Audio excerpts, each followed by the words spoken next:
A varios les gusta. A ver.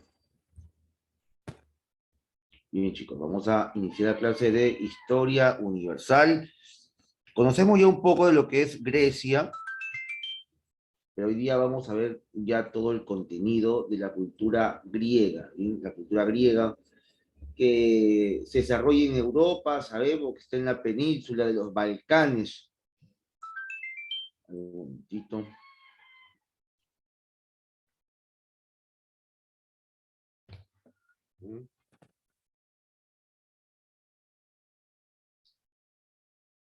Ahí, chicos.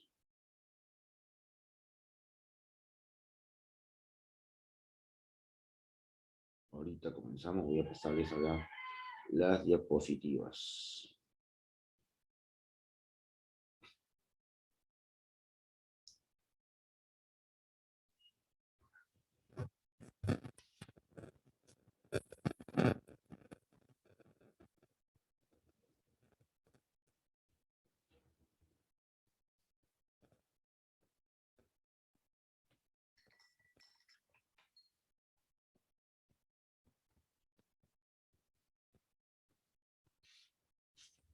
¿Qué tal, Mario? ¿Y cómo estás, Emanuel? Ricardo sigue festejando el triunfo peruano. Muy bien. Ahí está, un segundo. Vamos a compartir ahora las diapositivas de lo que corresponde a la cultura Grecia.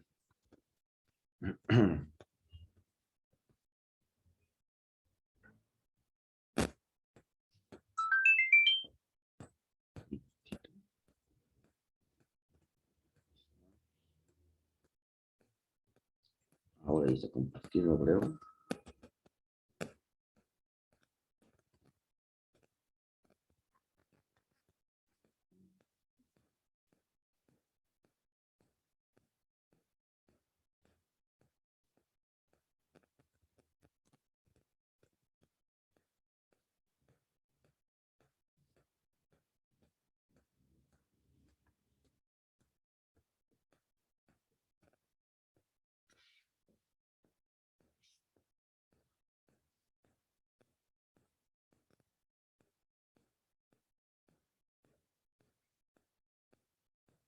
Ahí está, eso ya conocemos, jóvenes. Conocemos esta parte inicial de la cultura griega, o simplemente Grecia. Sabemos que se encuentra en el mar Egeo, la cuenca del mar Egeo, el mar Mediterráneo, se divide en dos partes, ¿no? En civilización egea y la griega propiamente dicha. La ubicación, península de los Balcanes, parte de Italia, y el Mar Negro, ese territorio eh, poblado por las primeras polis griegas, y luego se expande con la llegada de Alejandro Magno. En el periodo Egeo aparece el periodo cretense-minoico. El periodo cretense-minoico se llamó de esta manera debido a que se desarrolla en la isla de Creta, y el rey más importante sería el rey Minos. Acá aparece todo dentro de la edad de bronce. Luego el periodo creto-micénico. En esta época destacan las ciudades de Micenas, Tirinto y Troya, ¿no? Troya siendo la más conocida de todas, posiblemente.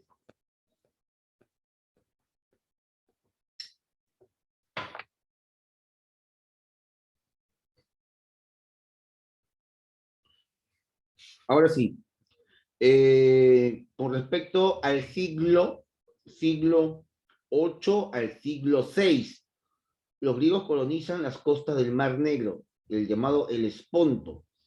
Profesor, ¿dónde queda el Mar Negro? Pues hace un instante me habló usted del mar Mediterráneo, el mar Egeo. Profesor, tengo problemas de ubicación. Ya no te preocupes. Vamos a ir a dar un pequeño tanteo a lo que es la geografía de Europa y te puedes ubicar dónde quedan esos lugares tan, pero tan importantes. ¿Ya? Por ejemplo, el mar Egeo es una parte, una pequeña fracción de lo que es el mar Mediterráneo. Luego el mar Negro se encuentra al norte del mar Mediterráneo. aquí de esto. Ahí está. Bueno, esta ubicación es del Perú. Vamos a ir a Europa ya, rapidito.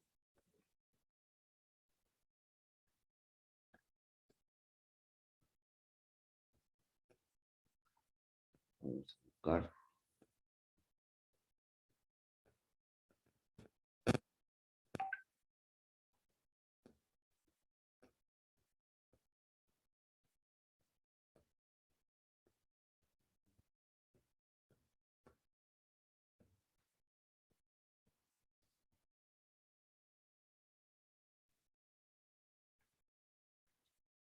Nos alejamos un poco de Lima.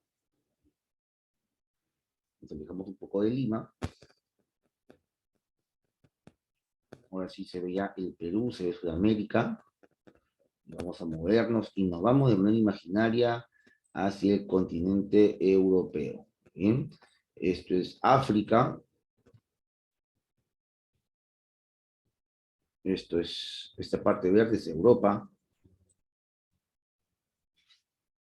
Portugal, España y demás. Esto es el mar Mediterráneo, como lo podemos apreciar. Y los griegos se desarrollan justamente en esta zona. Esto es el mar Mediterráneo. Y vamos a nombrar algunas ciudades importantes.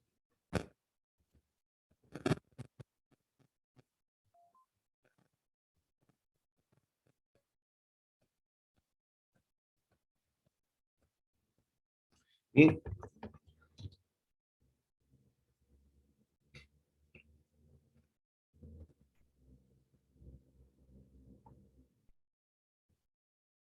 Bien. Es el mar Mediterráneo, y dentro del mar Mediterráneo, una pequeña porción, ahora lo cambio de color.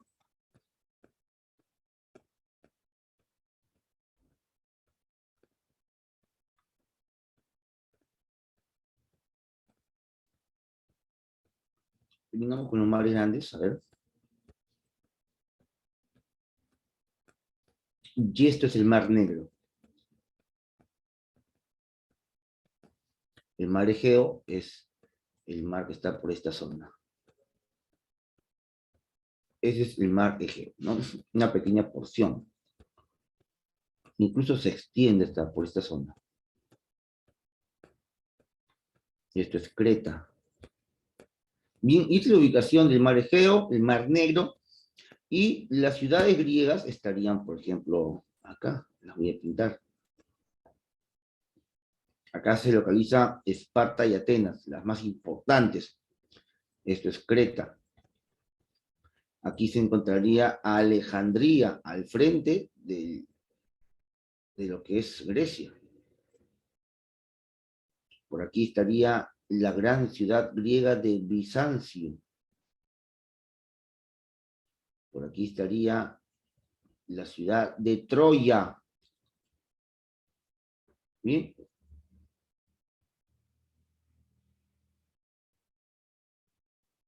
Mira, y en la actualidad, esta zona, ¿sabes cómo se llama? En la actualidad, esto se llama Turquía. ¿Cómo le dicen a los señores que viven en Turquía?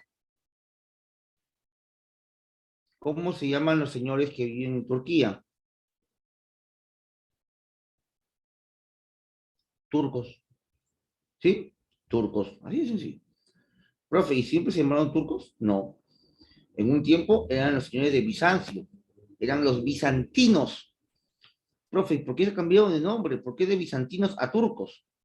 No tiene nada que ver. Ah, ya, porque los señores de Bizancio sufrieron una invasión. La invasión de estos señores, los señores de Turkmenistán. Los señores de Turkmenistán llegan hacia Bizancio, invaden Bizancio, y como extrañaban sus tierras, la llamaban a llamar de ahí en adelante Turquía. Así es, esto se llama Bizancio, ahora se llama Turquía, porque aquí vinieron los de Turquistán. Profe, ¿y eso por qué se llama así? Es el único lugar del mundo que ha pasado donde Algunos pobladores se mudan a otro sitio y llaman a ese territorio como su antiguo país. Sí, por ejemplo, hubo un grupo de romanos que salieron de Italia debido a las invasiones, se van hacia el norte y en el norte forman un lugar llamado Rumanía o ciudad de los romanos. Rumanía se llama justamente porque los romanos huyen de su ciudad natal y vienen hacia esta zona para buscar protección.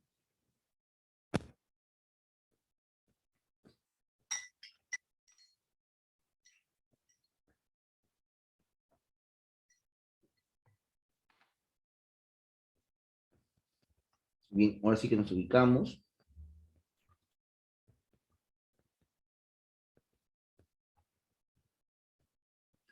Y aquí está Grecia, ¿no? Vamos a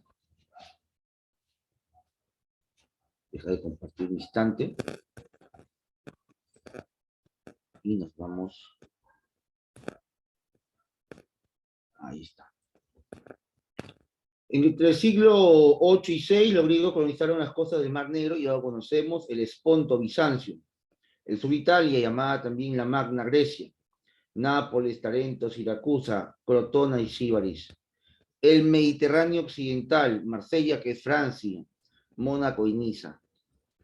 Las consecuencias de esta colonización fueron incremento del comercio y difusión de la moneda. Se desarrolló la navegación y la industria.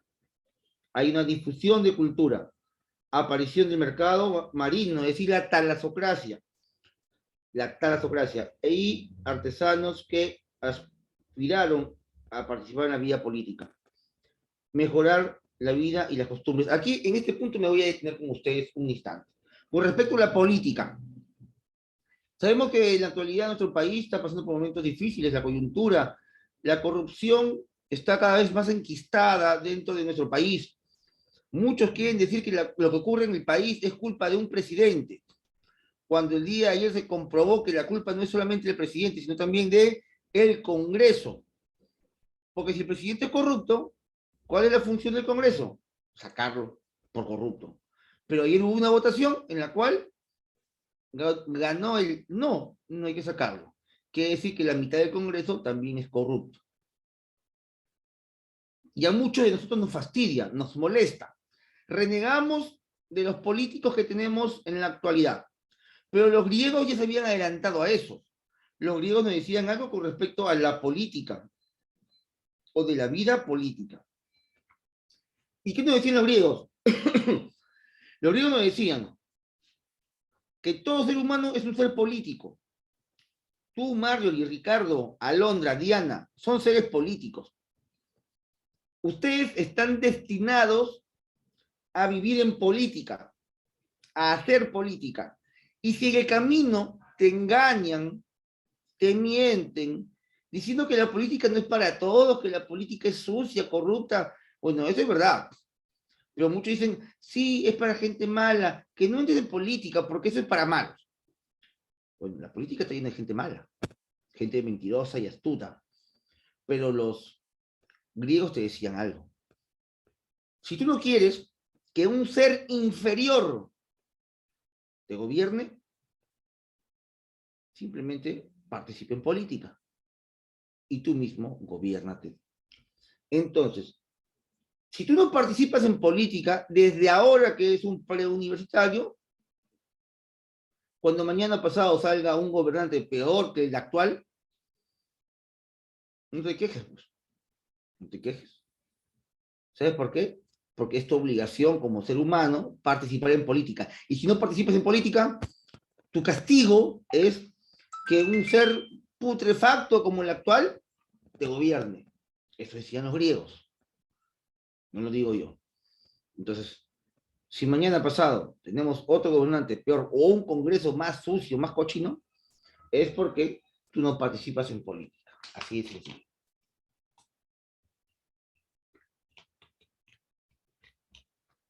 Además, el modelo que tenemos en el Perú, llamado el modelo democrático, también es un invento griego. Ellos van a inventar o descubrir la democracia. Pero para llegar a la democracia hubo todo un proceso. Hay varias formas de gobierno en Grecia.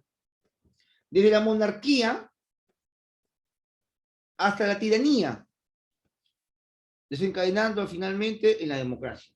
Profe, ¿cómo es eso? A ver, sencillo de explicar y más sencillo aún de comprender.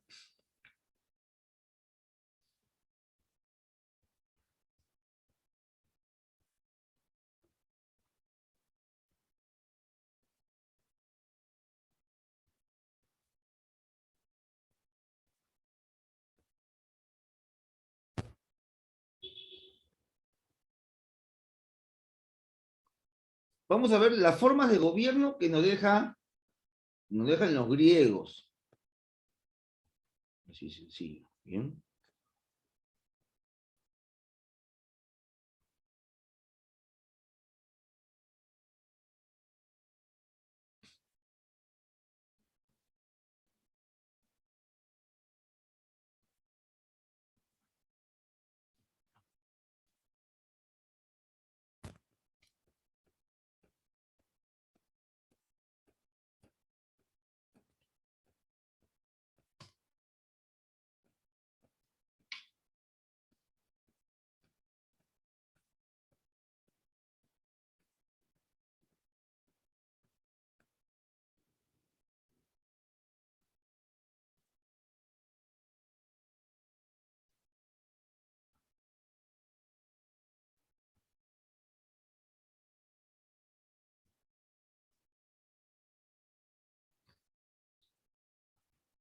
A ver, ellos nos van a dejar estas formas interesantes.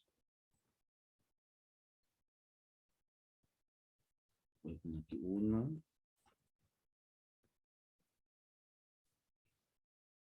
otro por acá, otro por acá,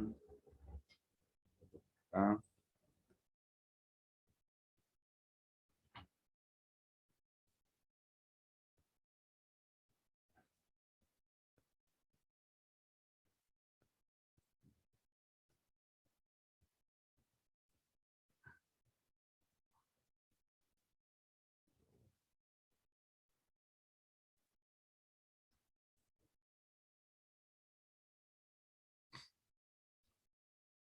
Vamos a utilizar alguno de estos, ¿eh? Insertamos una imagen.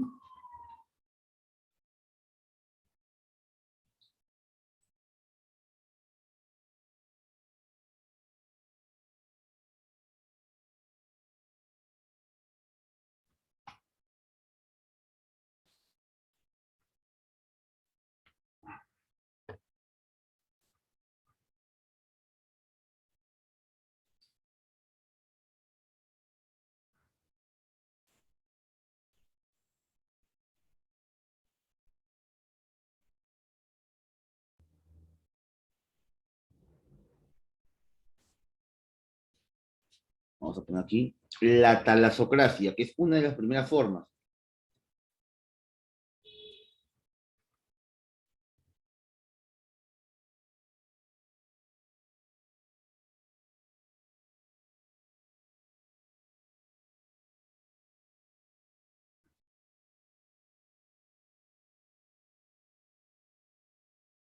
Luego, otra forma de gobierno es la aristocracia.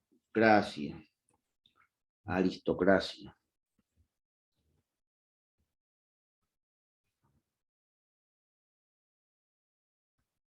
Luego, otra forma es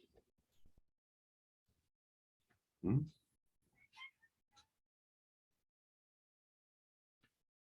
La tiranía.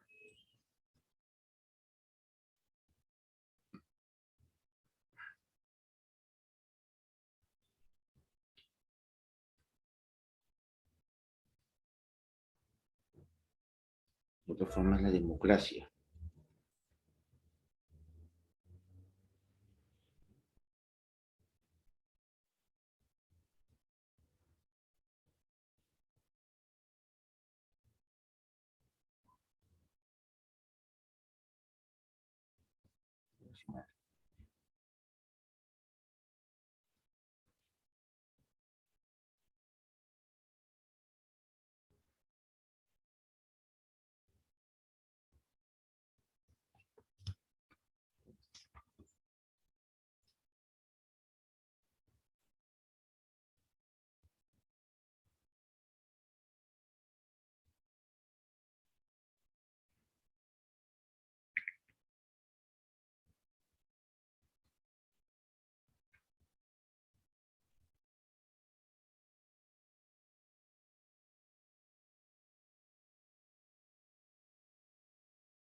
Gracias. Ahora sí. La Talasocracia, gobierno basado en el poder marítimo, se desarrolló en el periodo Egeo. Luego la aristocracia, esto lo impone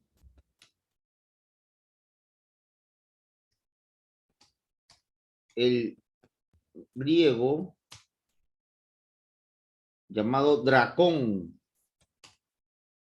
quien además crea las leyes draconianas o leyes severas. En la aristocracia, si tú debes dinero a alguien, te conviertes en esclavo. La timocracia es una forma de gobierno impuesto por el legislador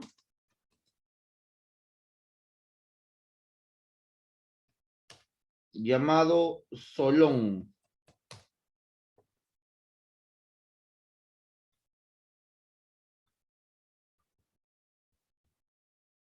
La tiranía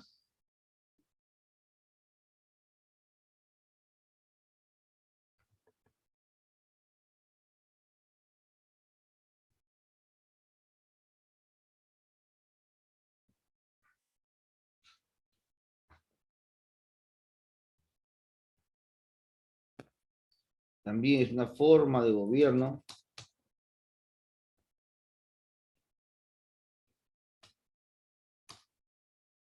impuesto por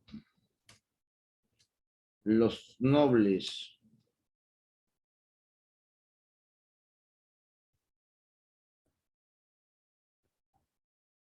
Donde destaca el griego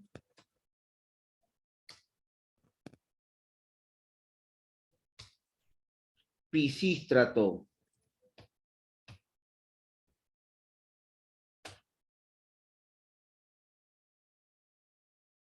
Y finalmente, la democracia, creado por Clístenes, y consolidado por Pericles.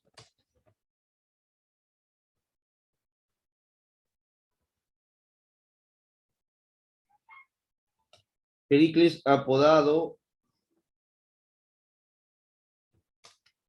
el Olímpico.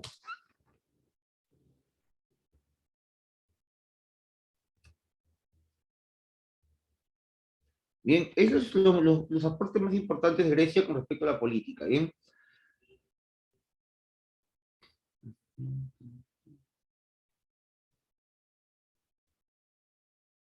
Bien, chicos. Si deseas, puedes tomar nota.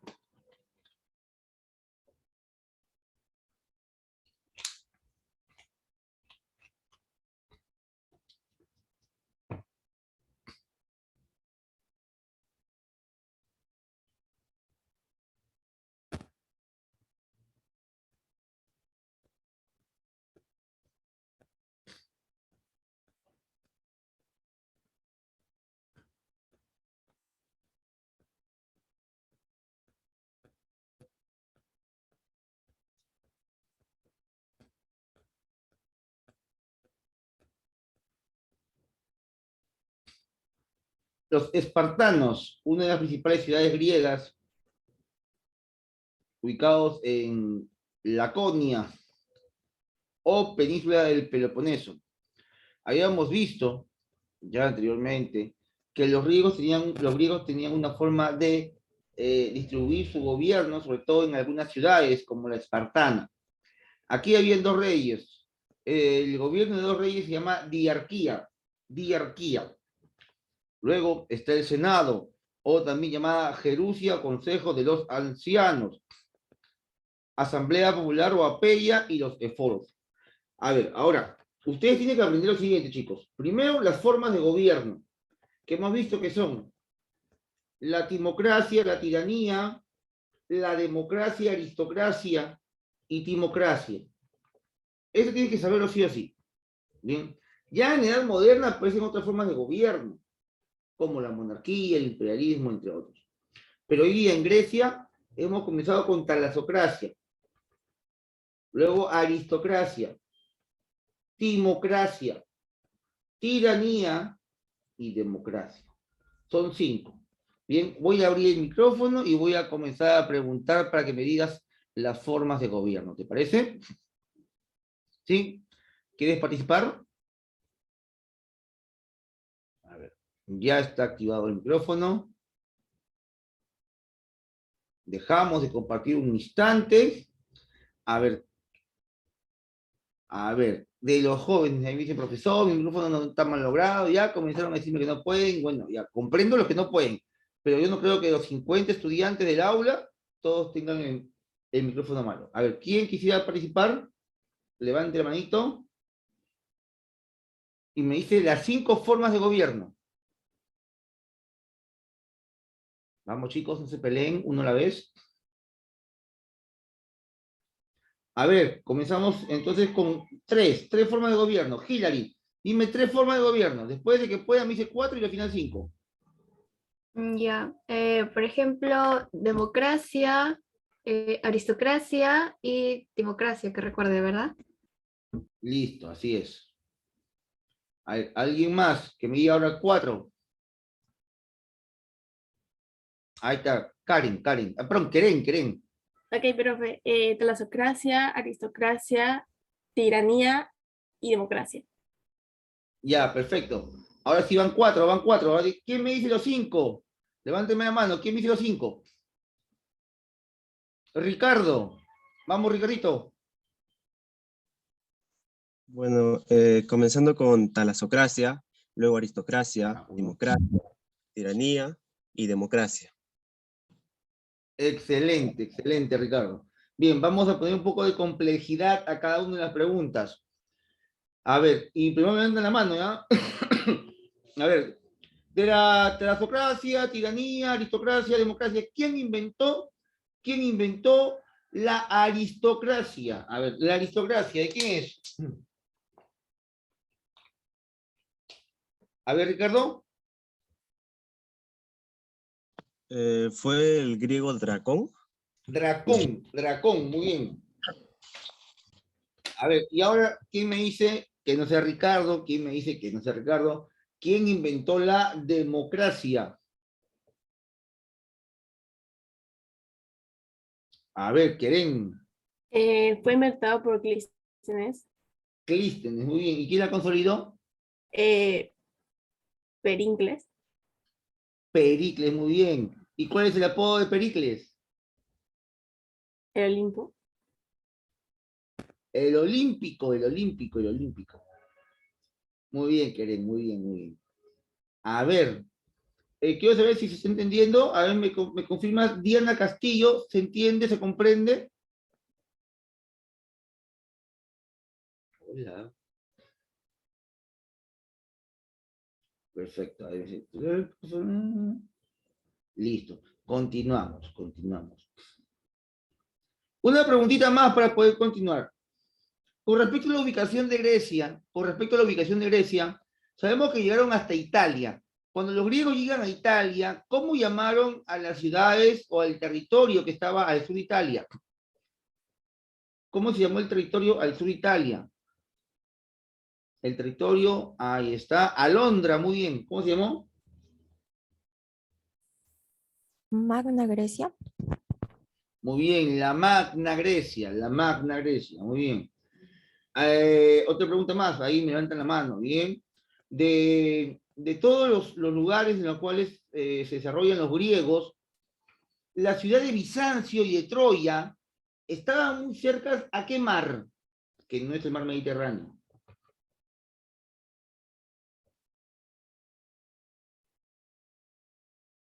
¿Cómo se llama el mar? A ver, Keren. Mar Negro, si no me equivoco. El Mar Negro. Listo, ahora sí. Vamos a continuar entonces. Veo que hasta ahí se ha entendido todo. A ver, la última pregunta. Con respecto a la forma de gobierno espartano, sabemos que hay una diarquía, gobierno de dos reyes, cada rey llamado Basileus. Estos Basileus forman el gobierno de la monarquía. Esta monarquía de dos reyes, diarquía de dos reyes, perdón, era supervisado normalmente por un congreso, un conjunto de ancianos. Este conjunto de ancianos o senado espartano, ¿qué nombre recibía? ¿Cómo se llamó? A ver, Ricardo. La Jerusia. La Jerusia, ¿no? Que estaba compuesto por puros ancianos, muy bien. Aparte de la Jerusia, la diarquía, había una asamblea popular y los esforos. Esa es la parte política de los espartanos. Veamos ahora la parte social. Bien, la parte social.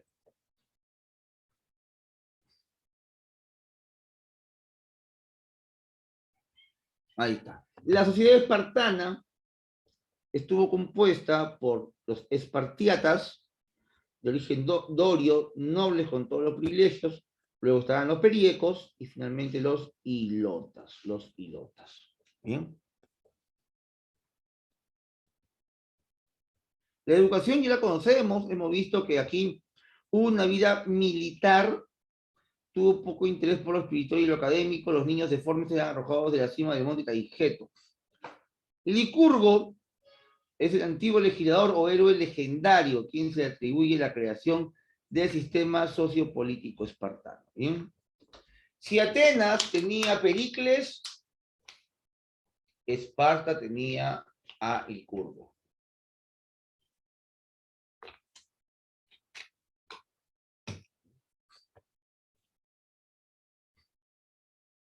Ahora vamos a Atenas. Atenas está ubicado en el valle del río Céfiso, península de Ática. A ver, un instante, chicos.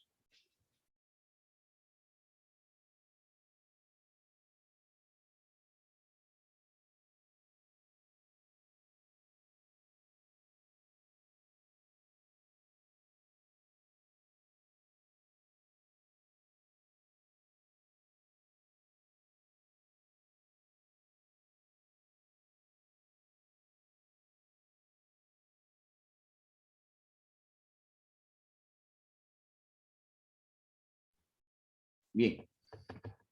Ya habíamos hablado del Dracón. Habíamos hablado que Dracón nos estableció, nos dio la aristocracia. Además dice que Dracón dio el primer código escrito de Atenas, un código de leyes que eran muy severas o conocidas como las leyes severas o leyes draconianas.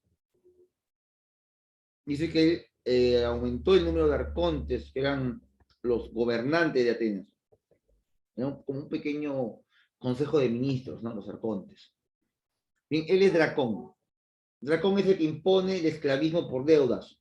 Si tú me debías dinero, eras mi esclavo. Eras mi esclavo.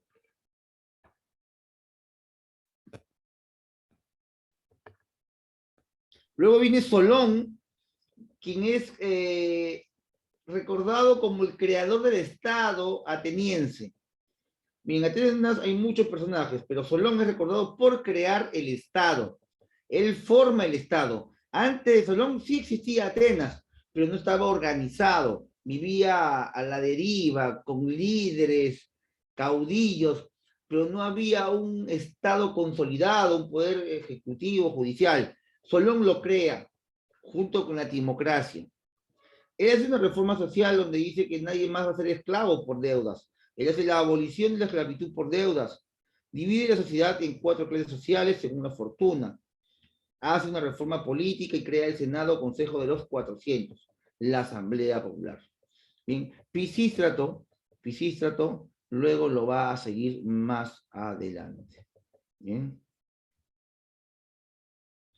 Para culminar con Solón, Solón es el más reconocido entre los políticos atenienses. No se olvide, Solón, creador del Estado de Atenas.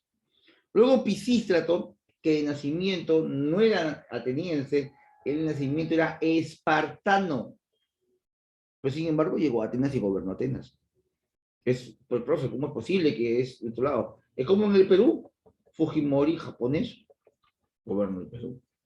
Kuczynski, nacionalidad inglesa, gobernó el Perú. ¿Por qué no puede gobernar Pisístrato? Si es espartano, ya pues su habilidad. Estableció la tiranía y fue apoyado por el Partido Popular, gobernó como tirano, realizó una reforma agraria y favoreciendo a los campesinos pobres. También fueron tiranos Hipias o Hiparco e Hiparco. Hipias e Hiparco son los hijos de Pisístrato, quienes luego van a intentar vengar la muerte de su padre porque Pisístrato es asesinado por su forma de gobernar. A los antiguos aristócratas no les gustaba que Pisístrato ayude a los pobres, porque el pobre nació y pobre debe morir. Sabes que en la vida hay una ley natural que dice que tú puedes nacer pobre, pero no puedes morir pobre, pues. No es pecado nacer pobre.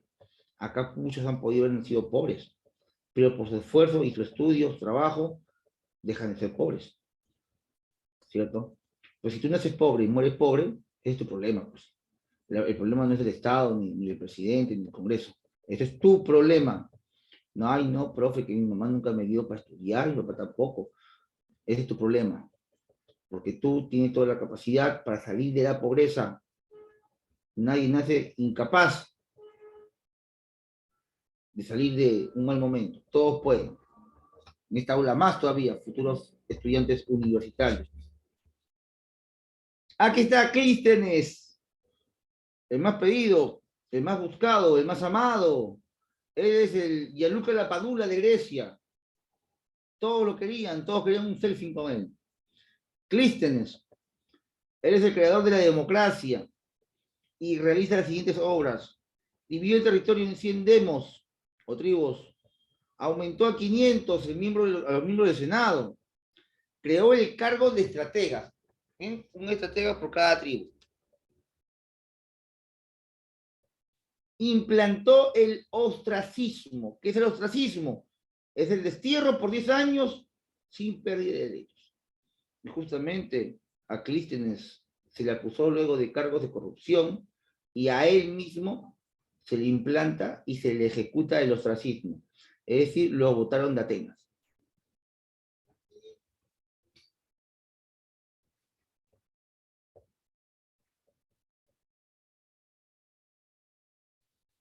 En lo político, el poder legislativo, es decir, su Senado,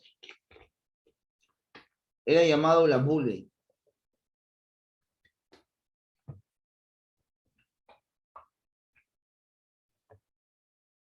La Bule preparaba leyes y dirigían la administración pública. Luego está la Asamblea Popular o Eclesia. La Asamblea Popular era la que declaraba la guerra o firmaba la paz con los enemigos.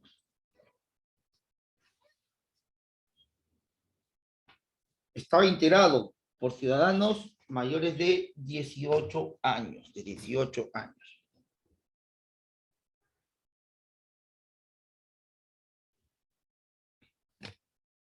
Bien.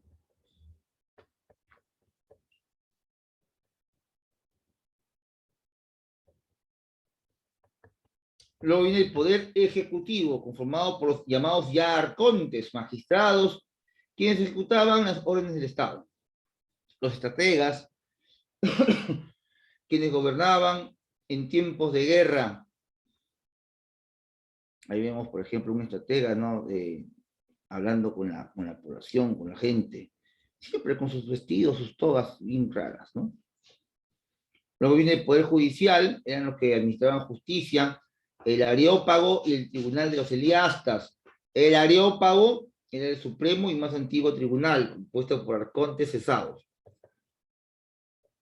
al igual que el Tribunal de los Eliastas.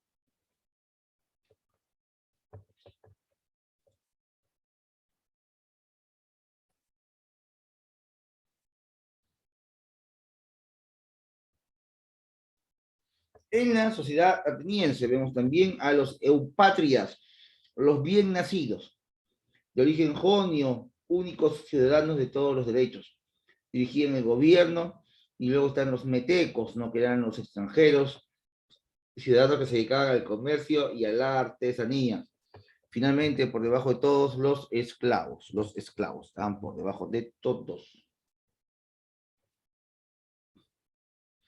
En la educación se buscó el desarrollo integral del hombre. Un esclavo llamado pedagogo conducía al niño a la escuela.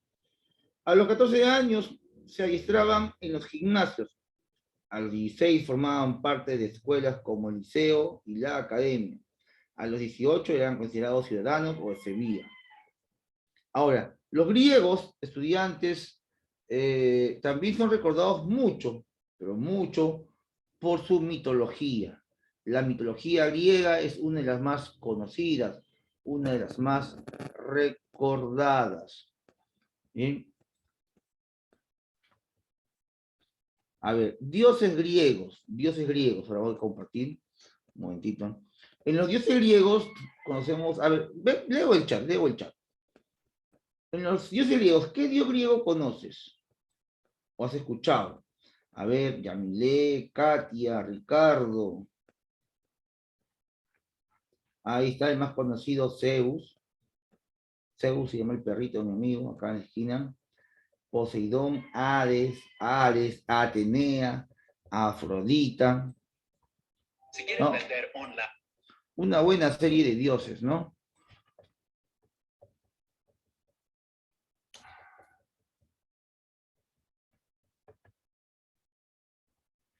Cada dios del Olimpo tenía una característica humana.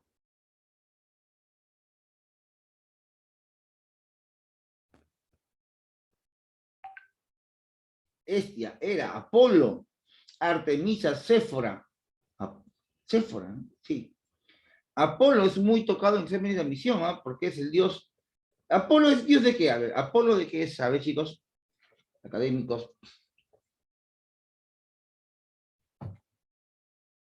Apolo, ¿dios de qué es?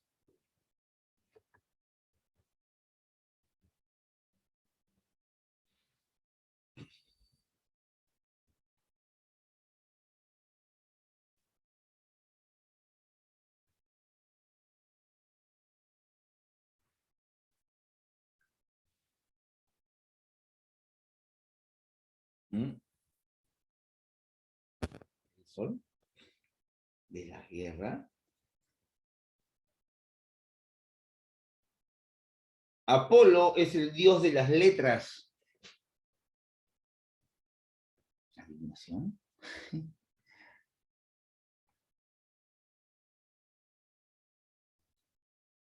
A ver, vamos a ver algunos dioses. Ya dame un segundito.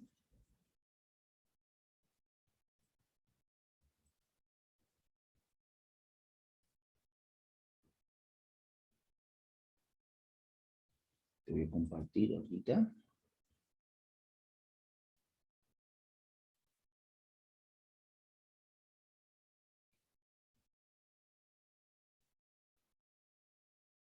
Así es, Franco, así es, así es.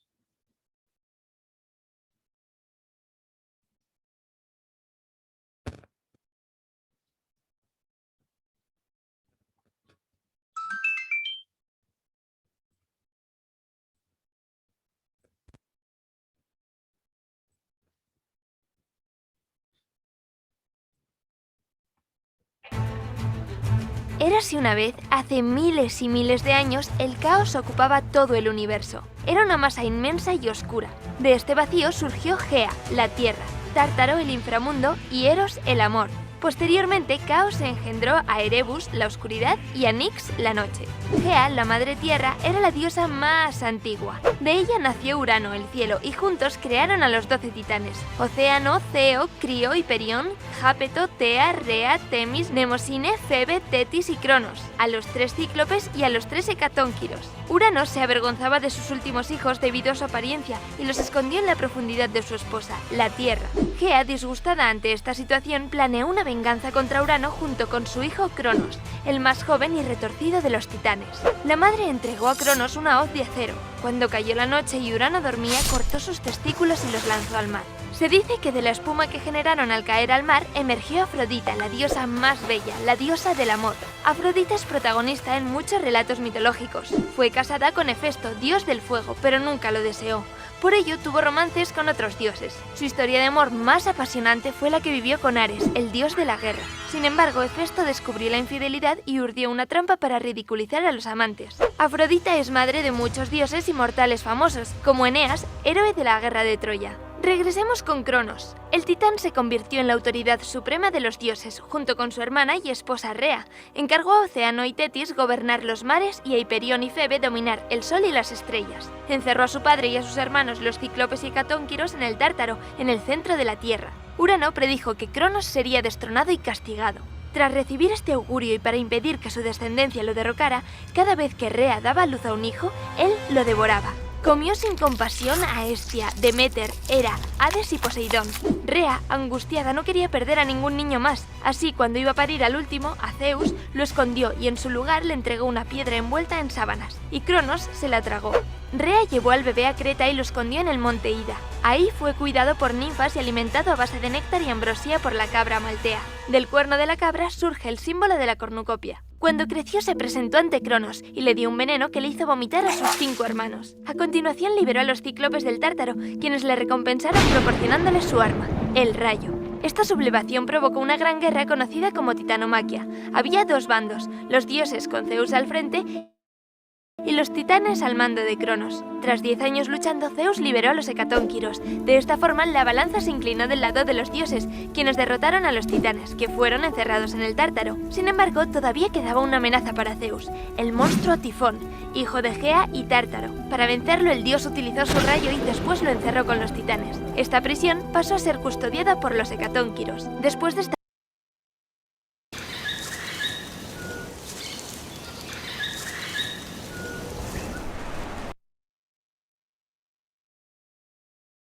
guerra, Zeus repartió el control de la tierra, otorgó la potestad de los mares a Poseidón, convirtió a Hades en la máxima autoridad del inframundo y de los muertos, y él se quedó con el dominio de los cielos, convirtiéndose al mismo tiempo en el rey de los dioses. Estableció su morada y la del resto de dioses en la tierra, más concretamente en el monte Olimpo, el monte más alto de Grecia. Estaba franqueado por nubes blancas y esponjosas. En los palacios del Olimpo residían 12 dioses. No siempre coinciden en todas las versiones. Estos suelen ser Zeus, Hera, Deméter, Hermes, Atenea, Ares, Afrodita, Hefesto, Hestia, Apolo, Artemisa y Dionisio. Zeus era un dios justo, sabio y misericordioso, aunque en ocasiones era impredecible. Tanto dioses como humanos conocían y temían sus enojos, ya que con la ayuda de su rayo podía llegar a ser muy destructivo. Después de la titanomaquia, Zeus fue en busca de Metis, la oceánide que le había ayudado con el veneno para Cronos, y se casaron. Pero debido a que una profecía decía que Metis engendraría un dios más grande que Zeus, este temía ser destronado. Vaya, esto me suena. Por ello, cuando Metis estaba embarazada, Zeus se la tragó. A pesar de ello, el embarazo continuó en el interior del dios y finalmente de su cabeza salió Atenea, su primera hija y diosa de la sabiduría, la civilización, la justicia y la guerra. En el Olimpo se rumoreaba que esta era su hija predilecta. Tras el asesinato de Metis, Zeus comenzó una relación con Temis. Temis era hija de Uranio y Gea. Con ella concibió a las 3 horas, Eunomia, Dice e Irene, las diosas del orden de la naturaleza, y a las Moiras, también conocidas como Parcas, dueñas del destino. Sin embargo, cuando su hermana, la diosa Hera, se cruzó por su camino, supo que había encontrado a la mujer perfecta con la que compartir su poder. El dios la sedujo transformándose en cuco para que ella lo protegiera de la lluvia. Y después, sorpresa, se casaron y Hera comenzó a dirigir el Olimpo con majestuosidad. Esta relación la consagró como la diosa del matrimonio y de la familia, así como de las mujeres. De esta unión dio a luz 4 hijos: Ares, el señor de la guerra; Eris, la famosa diosa de la discordia; y Litia, la diosa de los nacimientos y las comadronas; y Hebe, la personificación de la juventud. Hera concibió ella sola a Hefesto, el dios del fuego y los metales. Nació prematuro y feillo, y Hera lo echó del Olimpo, pero cuando creció regresó a la residencia de los dioses y ocupó su lugar. Los celos de Hera a causa de las infidelidades de Zeus le provocaban unos fuertes impulsos de venganza que dirigía hacia los que estaban involucrados, ya fueran dioses o mortales. Un día Zeus puso sus ojos en Danae, la princesa de Argos. Esta había sido encerrada por su padre en una torre, ya que se decía que su nieto lo asesinaría. Y así fue, pero no nos adelantemos. El dios omnipotente burló la seguridad de la torre convirtiéndose en lluvia dorada y concibieron al héroe Perseo. Cuando creció, el joven derrotó a Medusa y posteriormente, accidentalmente, mató a su abuelo. Años después, Zeus conoció a la bella Alcmena, nieta de Perseo. El dios no dudó en conquistarla. Para ello se transformó en Anfitrión, el marido de Alcmena, que se encontraba ausente. Con este engaño, tras una noche apasionada, engendraron al famoso Heracles. Es curioso porque su nombre significa gloria de Hera, esposa de Zeus. La susodicha, ultrajada al enterarse, castigó a la joven prolongando su embarazo. Y cuando finalmente nació Hércules, Hera enfocó su ira en el semidios presentándole todo tipo de conflictos. A pesar de estos impedimentos, Hércules logró culminar sus 12 trabajos. Desde lo alto del Olimpo, Zeus se fijó en Leto, hija de los titanes Ceo y Febe.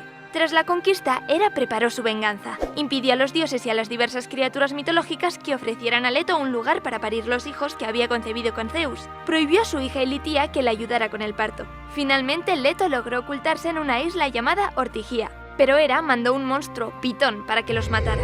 Afortunadamente, Poseidón les protegió con enormes olas. Tras 9 días de parto, nacieron Apolo, dios del sol y de las artes, y Artemisa, protectora de los animales salvajes y de la tierra virgen. La isla pasó a llamarse Delos. En una oscura cueva, para que Hera no los descubriera, Zeus y Maia engendraron otro dios, Hermes. Cuando la madre quedó dormida, el héroe escapó a gatas hasta llegar a Tesalia, donde robó el ganado de Apolo e inventó la lira.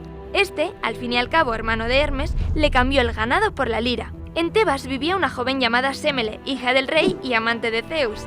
En uno de sus encuentros la muchacha quedó embarazada. Sin embargo, ella nunca llegó a ver a su hijo, ya que cuando Zeus le prometió que le daría todo lo que le pidiera, por consejo de la despechada Hera, Sémele pidió a su amante que mostrara su verdadera naturaleza. Así, Zeus se presentó rodeado de truenos y rayos, abrasando a la joven. Zeus sacó al niño y lo guardó entre sus muslos. 3 meses después nació Dionisio, dios del vino, la fertilidad, el teatro y los placeres. Una de las hijas más famosas de Zeus es Perséfone.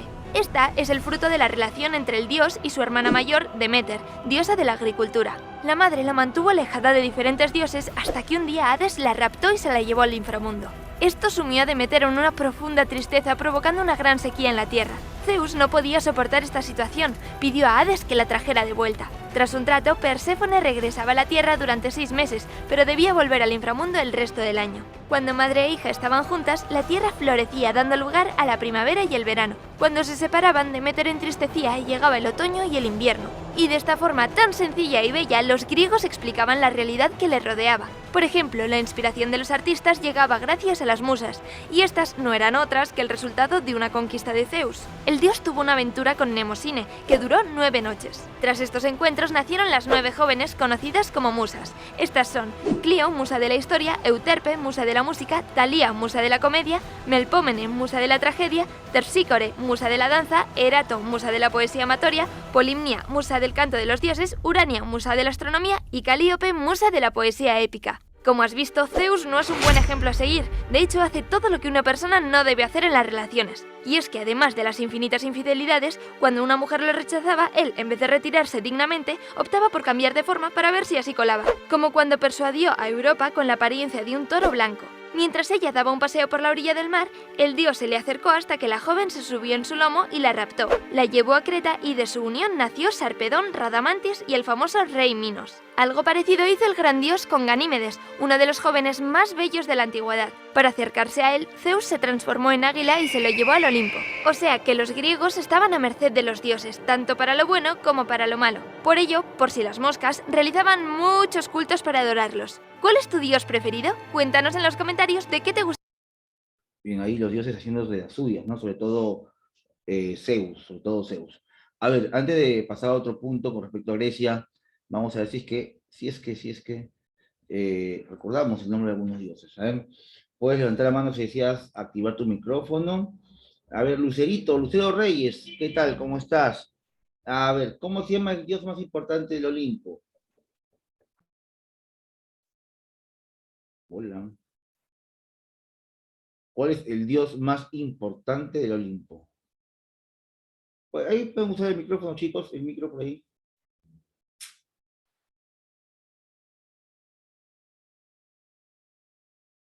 Zeus, ahí todos.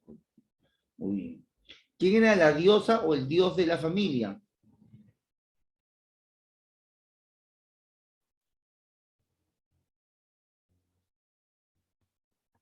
Dios o dios de la familia. Era, muy bien, era. El dios de la guerra. Dios de la guerra. Ares. Ares, muy bien. el dios o la diosa de la sabiduría. Atenea. Atenea, correcto. Del mar, Poseidón. Poseidón. Del infierno, Hades. Hades, muy bien. De los cultivos, Demeter.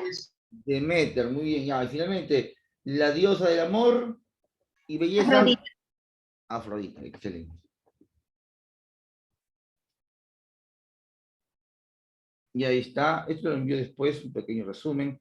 Recuerda que una vez que los romanos invaden Grecia, los romanos van a quedarse con los dioses griegos, todas sus características, solamente que le cambien de nombre o le ponen uno similar. ¿Bien?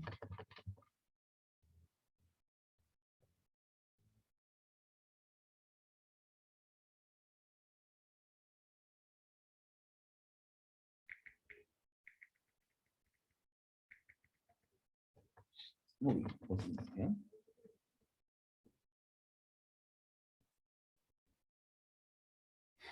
Veamos ahora las guerras médicas. Las guerras médicas. ¿Qué son las guerras médicas? Es un enfrentamiento entre los persas y los griegos. El objetivo de los persas era expandirse hacia el territorio dominado por los griegos, sobre todo por las ciudades que estaban cerca al Mar Negro, que interrumpía el comercio de los persas con el resto de Europa. Por eso es que los persas querían quedarse con aquellas ciudades como Troya, Bizancio. Etapas. Primera guerra médica.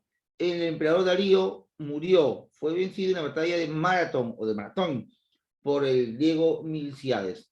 Recordemos que las guerras médicas son tres. Primera guerra médica, segunda guerra médica y tercera guerra médica. La segunda guerra médica, una de las más importantes porque se dan la gran mayoría de batallas. Sin embargo, la batalla de Maratón, donde muere Darío, también es recordada por la historia. Hay muchas leyendas o contradicciones con respecto a la batalla de Maratón. Aquí muere Darío, el rey o el emperador persa.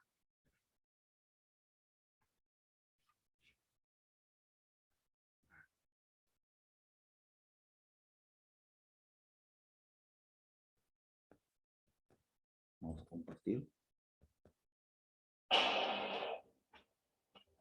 En la estrecha llanura de Maratón, en el este de Grecia, se libra una batalla que cambiará el curso de la civilización occidental. En un bando, el ejército del Imperio Persa, la fuerza de combate más poderosa del mundo. En el otro, el ejército de Atenas, con la mitad de hombres, liderado por el famoso general griego Milcíades. Es una batalla de brillantez táctica frente a enormes obstáculos. Una batalla por el futuro de Grecia y la supremacía del mundo durante la antigüedad. Dos civilizaciones están a punto de chocar. Oriente contra Occidente, en la llanura de Maratón.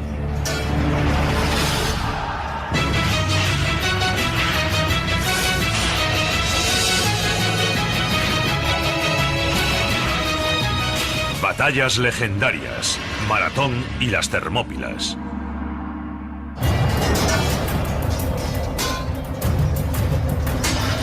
La muerte llega rápidamente. Durante 6 días, el ataque brutal de un invasor sin rostro tiñe el suelo de sangre.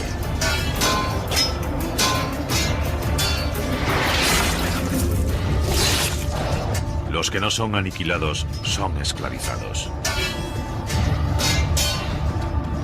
El agresor es la infantería pesada del poderoso imperio persa.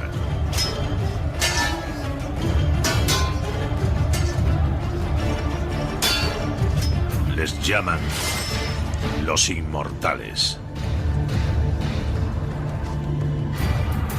Las víctimas son los habitantes de la isla de Eubea, en la ciudad griega de Eritrea. 600 barcos de guerra persas habían cruzado el mar Egeo, arrasando las islas griegas que encontraban a su paso. Pero Eubea no es su destino final. Se dirigen a Atenas. Su objetivo, destruirla por completo. Recorrieron el Mediterráneo oriental saltando de isla en isla durante su campaña, algo muy parecido a lo que los Estados Unidos hicieron en Japón durante la Segunda Guerra Mundial. Fueron invadiendo islas pequeñas y convirtiéndolas en bases logísticas para lograr una posición desde la que poder atacar a Atenas. Nada detiene a la máquina de guerra persa. Desde Eritrea se dirigen a Atenas. Los persas pueden merendarse cualquier ciudad del tamaño de Atenas. Están tan seguros de su éxito que van cargando sus barcos con mármol para poder construir un monumento de la victoria cuando hayan reducido a Atenas a cenizas. El imperio persa es enorme. Sus fronteras se extienden desde el río Indo, en la India, hasta el río Nilo, en Egipto. Persia era el mayor imperio que la historia había conocido, no solo en términos geográficos, sino también demográficos, millones de personas. Y era una de las culturas más avanzadas en materias como arquitectura, escritura, diseño. Era un imperio multinacional. El imperio persa integraba más nacionalidades y religiones de las que hubiesen existido antes en cualquier otro imperio. Por el contrario, Atenas es solo una más entre las heterogéneas ciudades-estado griegas. La Grecia actual, en aquella época, no era una nación, sino numerosas ciudades-estado. Desde Macedonia en el norte hasta Atenas, Corinto o Esparta. Todos esos estados cuyos nombres van apareciendo en la historia. Cada ciudad-estado era una sociedad independiente, tenía sus propias tierras, su propio ejército.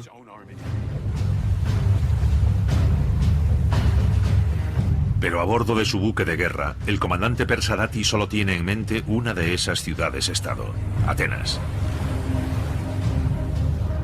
Está tan seguro de que logrará destruir esa histórica ciudad que su única preocupación es cómo va a destruirla.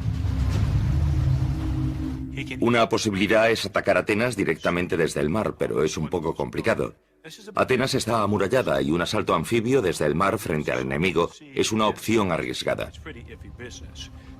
Por tanto, decide no atacar Atenas de frente, sino buscar un lugar a unos 40 kilómetros de distancia de la ciudad, desembarcar allí y considerar un par de posibilidades.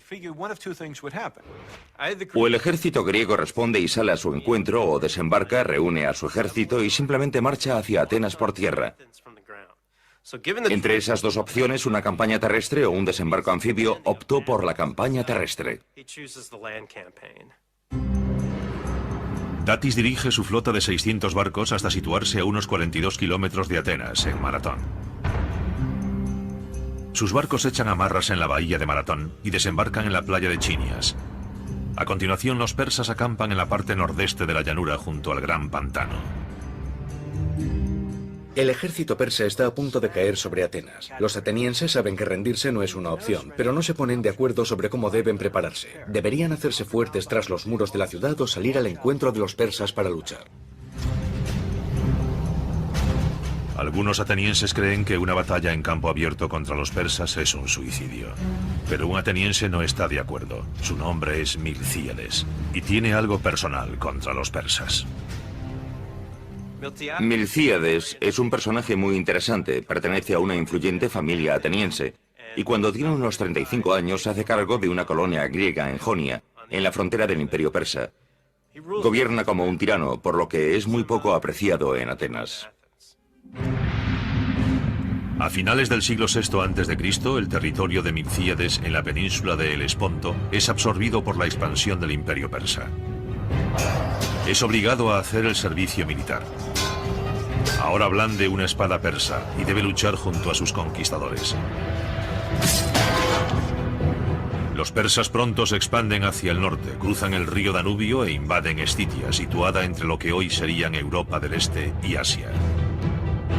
Milcíades era el encargado de custodiar los puentes sobre el Danubio a los que el ejército persa había llegado para entrar en Estitia y continuar la campaña. Después de 3 largos años en Estitia, Milcíades decidió que ya había tenido suficiente. Milcíades nunca había tenido mucho aprecio por los persas e intentó que otros generales griegos acordasen quemar los puentes después de que Darío y su ejército los cruzasen para que muriesen de hambre o los matasen los escitas.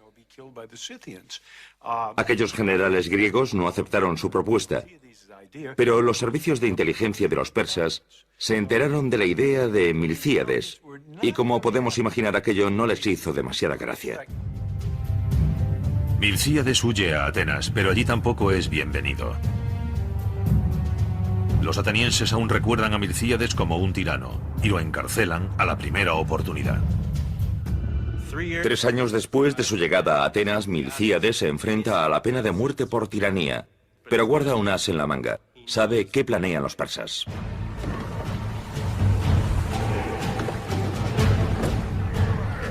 Y los persas se dirigen hacia Atenas para destruirla.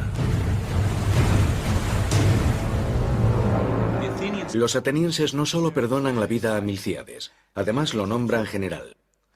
Pero Milcíades tiene que plantearse qué destino es peor, la ejecución o ser destrozado por los guerreros persas. Milcíades decide hacer frente a las armas de los persas y en lugar de esconderse tras las murallas de Atenas, escoge enfrentarse a los persas en el campo de batalla. Pero la decisión final sobre si ha de combatir no depende de él. La democracia ateniense también rige en su ejército. Y cuando surge la discusión sobre qué hacer en Maratón, la decisión depende de un consejo formado por 10 generales. Atacar o retirarse y tratar de conseguir ayuda de otras ciudades-estado griegas. El resultado de la votación es un empate. El voto decisivo corresponde a un hombre llamado Calímaco. Es el polemarca, un puesto simbólico del ejército ateniense. Milcíades explica apasionadamente a Calímaco: de ti depende que Atenas sea condenada a la esclavitud o se convierta en el mayor de todos los estados griegos. Si no luchamos, la democracia se resquebrajará y nos convertiremos en una presa fácil para los persas. Y convence a Calímaco, que vota a favor del ataque. Milcíades consigue su guerra.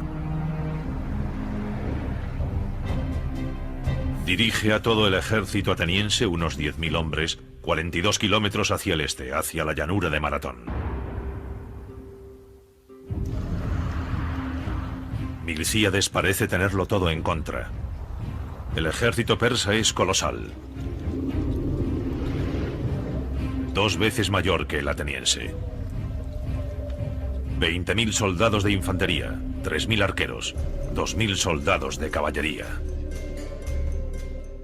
Milcíades analiza la situación y percibe de inmediato su inferioridad numérica. Y no solo son superados en números, sino también en armamento si consideramos los contingentes de arqueros y soldados de caballería. Incluso si logran frenar a la infantería persa, los atenienses no tienen forma de contrarrestar su caballería. Su inferioridad es enorme. La caballería es una de las claves del éxito militar de los persas. Fue uno de los primeros ejércitos que integraron plenamente los caballos y la infantería pesada para formar. Bien, y bueno, chicos, eso con respecto a lo que es Maratón. Vemos que hay un personaje súper importante. Este señor se llama Milcíades. Y es justamente Milcíades quien se le atribuye la muerte de Darío.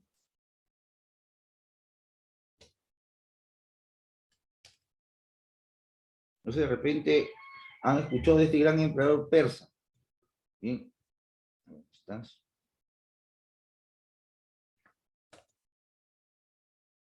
Bien, y esto corresponde a la primera guerra médica. A la muerte de Darío lo va a reemplazar su hijo, llamado Jerjes. Ojo que Darío es herido en Maratón, pero no es muerto, o sea, no muere de manera instantánea, sino va a morir luego de una larga agonía. Bien, a ver rapidito, vamos a mostrar esta parte, que es parte de una película. Es parte de una película donde se ve la muerte, o al menos cuando hieren a Darío.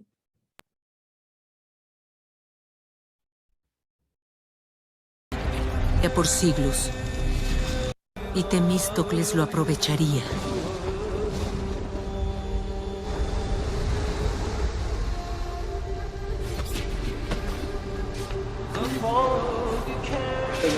Un momento que perduraría por siglos. Ahí el encargado es Un momento que lo elevaría de un simple soldado a lo alto del poder político ateniense.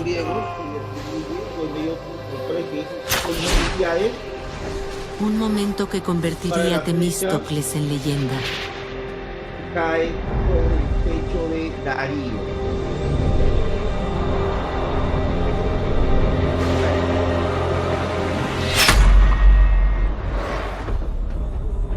El que lo recoge a Darío es su hijo. ¿Cómo se llama el hijo de Darío? Pero a pesar de que el elogio y la gloria le serían conferidos, Temístocles supo que había cometido un error.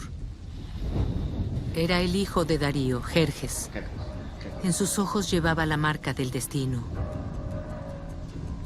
Temístocles supo que debió matar a ese muchacho. Ese glorioso error lo acosaría siempre.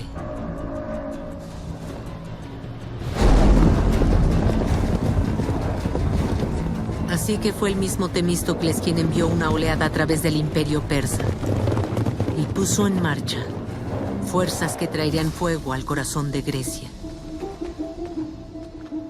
Pues mientras el buen rey agonizaba, sus mejores generales y consejeros fueron llamados a su lecho.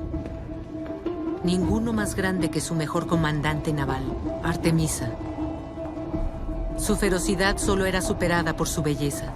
Su belleza solo era igualada por la devoción a su rey.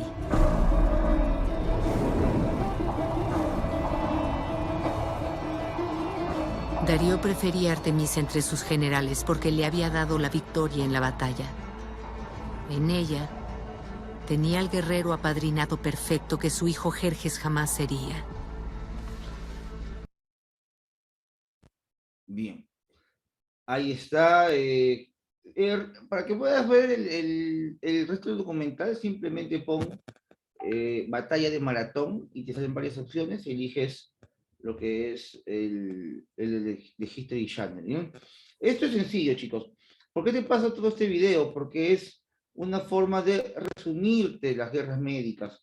Son muy extensas y a veces los nombres son engorrosos los nombres, ¿sí? Pero ahí tenemos Darío, y ahí luego vencido por Milcíades. Segunda Guerra Médica, acá esta película hay que se llama 300, no sé si la han visto ustedes. Acá muere el rey espartano Leónidas con sus 300 soldados. Acá en la batalla de Salamina, aquí está la victoria griega, dirigida por Temístocles, miren, Salamina y Euribiades. Batalla de Platea, también estuvo Temístocles, pero aquí lidera el hijo del rey Leónidas, llamado Pausanias. Y luego combate de Incala, está acá el Leotíquides y Jantipo. Todo esto fue al mismo tiempo, en simultáneo. Luego de las grandes victorias griegas y por la unión de las polis, porque se van a unir las ciudades, viene Arístides y propone la unión de toda Grecia como una nación, algo que a los espartanos no les gustó mucho, los espartanos estaban en contra de esto, igual se van a unir, se unen bajo el liderazgo de Atenas, ellos van a formar una liga llamada la Liga de Delos. En esta Liga de Delos, Esparta no participa. Finalmente, los persas son derrotados y se firma la paz de Calios. La consecuencia de estas guerras médicas es que Atenas se convierte en una gran superpotencia marítima y terrestre. Y destaca en la última parte de las guerras médicas el gran Pericles, como te dije hace un instante, apodado el Olímpico, quien consolidó la democracia e hizo de Atenas una potencia marítima. Remuneró la asistencia a las asambleas y a los jueces. Creó las cleruquias, o colonias para atenienses pobres. Apoyó la cultura, mandó reconstruir el Partenón y la Elección. En la Acrópolis, colonia sagrada de los atenienses, se levantaron 3 templos: el Partenón, el Elección y el Templo Nike.